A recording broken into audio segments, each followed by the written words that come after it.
ఓం హ్రీం భైరవి క్లాం హ్రీం స్వాహ. నమస్తే. చాలా మంది మీరు చూస్తుంటే జ్యోతిష్యం చెప్పేవాళ్ళు శని గురించి, రాహు గురించి ఒక్కొక్క 1 అవర్ మాట్లాడతారు. గ్రహం గురించి మాట్లాడతారు. కానీ ఇది జ్యోతిషమా?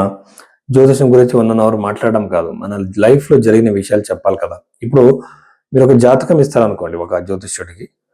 తను మీ జాతకం చూసి ఫస్ట్ మీ లగ్నం ఏదిని కనిపెట్టాలి. ఎందుకంటే ఒక రాశిలో చాలా మంది పుట్టి ఉంటారు కదా. ఇప్పుడు న్యూమరాలజీ చెప్తూ ఉంటారు కదా, న్యూమరాలజీ ఎందుకు అక్యురేట్ కాదు, నిజం కాదు అంటే, ఒకే డేట్ లో చాలా మంది పుట్టి ఉంటారు, ఒకే రాశిలో చాలా మంది పుట్టి ఉంటారు. మీ ఇండివిజువాలిటీ ఎక్కడ ఉందంటే మీ లగ్నంలో. ఆ లగ్నం కనిపెట్టాలంటే పాస్ట్ లో నడిచిన కొన్ని సంఘటనలు చెప్పి మీలో మీ లగ్నం ఏదిని కనిపెట్టి పాస్ట్ లో సంఘటనలు అంటే ఒక దశా పీరియడ్ నడిచేటప్పుడు చాలా పాసిబిలిటీస్ ఉంటాయి, ఇండికేషన్స్. ఈ టైం పీరియడ్ లో ఇన్ని సంఘటనలు నడిచేట అవకాశాలు ఉన్నాయి, మీలాంటివి జరిగాయా అని అడగాలి. అలాగే జాతకం జతలోనే అరచేయి రేఖలు లైన్స్ అన్ని కంపేర్ చేయాలి. ఇవంటే వెస్టర్న్ పామిస్ట్రీ లాగా హెడ్ లైన్ ఫేట్ లైన్ అలా కాదు. ఇండియన్ పామిస్ట్రీ వేరే రకంగా ఉంది, చైనీస్ పామిస్ట్రీని ఒకలాగా ఉంది. ఇవన్నీ కంబైన్ చేయాలి, ప్రశ్న శాస్త్రం చూడాలి. అవన్నీ చూసి అప్పుడు మీ లైఫ్లో నడిచిన పాత ఈవెంట్లు చెప్పి లగ్నం చూసి ఫ్యూచర్ ఈవెంట్ చెప్తే మనకు నమ్మకం వస్తుంది.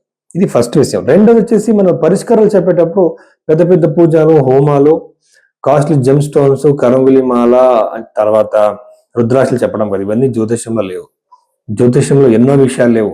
కాళసర్పం దోషం గురించి లేదు, అలాగే కుజదోషం గురించి కూడా ఎన్నో గ్రంథాల్లో లేదు. బృహత్పరాశర ఓరాశాసనంలో చెప్పిన రెమెడీస్ ఏంటంటే మంత్ర జపాలు, దానం అది మీరే చేసుకోవచ్చు, ఎవరైనా చేసుకోవచ్చు. దానివల్ల మన కర్మలో దృఢ కర్మం, అదృఢ కర్మం, ప్రారబ్ధ, సంచిత కర్మంలో కొన్ని మాడిఫికేషన్, కొంచెమే మనకి ఉన్న ఒక ఛాన్సెస్, దాన్ని ఆ రెమెడీస్ చేయడం వల్ల మాడిఫై అవుతుంది కర్మ. అప్పుడు సంఘటనలు చేంజ్ కావచ్చు. అది ఒకటే ఈ పరిష్కారాలకు ఉన్న అర్థం. సో ఇలా చెప్పాలి, కానీ కాస్ట్లీ పూజలు చెప్పి డబ్బు తీసుకోవడానికి జ్యోతిషం చెప్పడం కాదు. సో నిజమైన జ్యోతిషం ఇలా ఉంటుంది. ఇలా మీ జాతకం చూడాలంటే టైం పడుతుంది, ఓపిక మీకు ఉండాలి. అలా చూపించడానికి మీరు భైరవి ఆస్ట్రోలో అన్ని మీరు కన్సల్ట్ చేయొచ్చు. జాతకంని టైం తీసుకొని చూసి మీ దగ్గర నేను మాట్లాడతాను. మేషరాశి 2026 ఏప్రిల్ నెలలో పుట్టిన వాళ్ళకి, మేషరాశిలో పుట్టిన వాళ్ళకి ఏమేంటి ఉన్నాయి, పాజిటివ్ నెగిటివ్, అది చూద్దాం. చూడండి, ఒక రాశిలో పుట్టిన వాళ్ళకి మనం చెప్పేటప్పుడు ఈ ఇండికేషన్ జనరల్ గా ఇప్పుడు ఒక ట్రెండ్ ఉంటుంది. ఈ టైం పీరియడ్ లో గ్రహాలు ఉన్న బట్టి ఆ పొజిషన్ చూసి ఒక ట్రెండ్ ఉంటుంది. ఆ ట్రెండ్ చెప్పడమే రాశి ఫలం. అందరికీ ఒకేలా ఉండదు అది, కానీ జనరల్ గా క్యూరియాసిటీ ఉంటుంది కదా మన లైఫ్ లో ఏం జరగచ్చు అని, దానికి ఒక ఛాన్స్ అనమాట ఇది. సో అలా మనం చూస్తే మేష రాశిలో పుట్టిన వాళ్ళకి ఫస్ట్ వచ్చేసి నాకు అనిపించేది పెళ్లి యోగం. మీకు పెళ్లి యోగము, ఎంగేజ్మెంట్ యోగాలు, మంచి సంబంధాలు వచ్చే అవకాశాలు, అలాగే విడిపోయిన వాడు, దూరమైన వాళ్ళు కూడా దగ్గర అయ్యే అవకాశాలు, ఇవన్నీ పాసిబిలిటీస్ ఈ మేషరాశిలో పుట్టిన వాళ్ళకి ఈ ఏప్రిల్ నెల యోగం ఎక్కువగా ఉంది.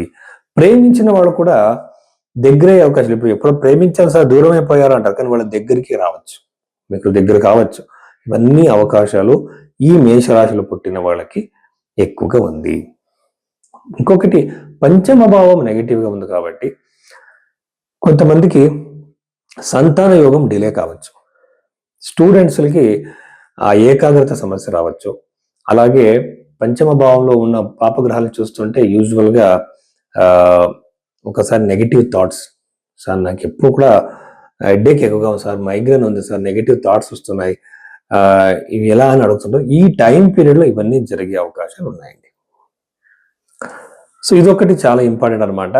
ఇంకొకటి, ప్రాపర్టీ చేసేట యోగాలు ఖచ్చితంగా కనబడుతున్నాయి. అంటే కొంతమంది ప్రాపర్టీ చేయాలనుకుంటూ ఉంటారు.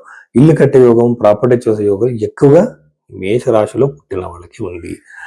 ఉద్యోగం రిలేటెడ్ విషయాలు చూస్తే యూజువల్ గా విదేశంలో ఉద్యోగానికి ఎవరైనా ట్రై చేస్తుంటే ఆ అవకాశాలు చాలా చాలా ఉన్నాయి. సో నేను జాబ్ లో చేంజ్ చేయాలనుకుంటున్నా, ప్లేస్ చేంజ్ చేయాలనుకుంటున్నా, ట్రాన్స్ఫర్ ట్రై చేస్తున్నా అంటే అక్కడ కూడా మీకు ఎక్కువగా అవకాశాలు ఉన్నాయి. కానీ ఇప్పుడు ఉన్న జాబ్ వదిలేసి ట్రై చేయాలంటే కొంచెం ఆగడం మంచిది, వెయిట్ చేయండి. ఎందుకంటే ఇప్పుడు అంత పాజిటివ్ గా నాకు కనబడట్లేదు, కానీ జాబ్ చేంజ్ చేయడానికి కొంచెం వెయిట్ చేయండి. కానీ వచ్చే ఆపర్చునిటీలు ఎక్కువగా ఉంటాయి. విదేశ జాబ్కి సంబంధించినట్టు, అవకాశాలు ఎక్కువగా ఉంటాయి, ప్రమోషన్ అయ్యే అవకాశాలు ఎక్కువగా ఉంటాయి. అలాగే 11th హౌస్లో ఉన్న గ్రహాలు చూస్తుంటే ఏదైనా ఒక బిజినెస్ మీరు రీసెంట్గా స్టార్ట్ చేశారు అనుకోండి, అక్కడ మీకు సరైన ప్రోగ్రెస్ ఉంటుంది. సడన్ గెయిన్స్ ప్రాఫిట్ రావచ్చు. అది ఒక రెస్టారెంట్, ఫుడ్ రిలేటెడ్, లేకపోతే వెజిటేబుల్స్ బిజినెస్ కావచ్చు, అక్కడ మీకు ఎక్కువ ప్రోగ్రెస్ ఉంటుంది అనమాట.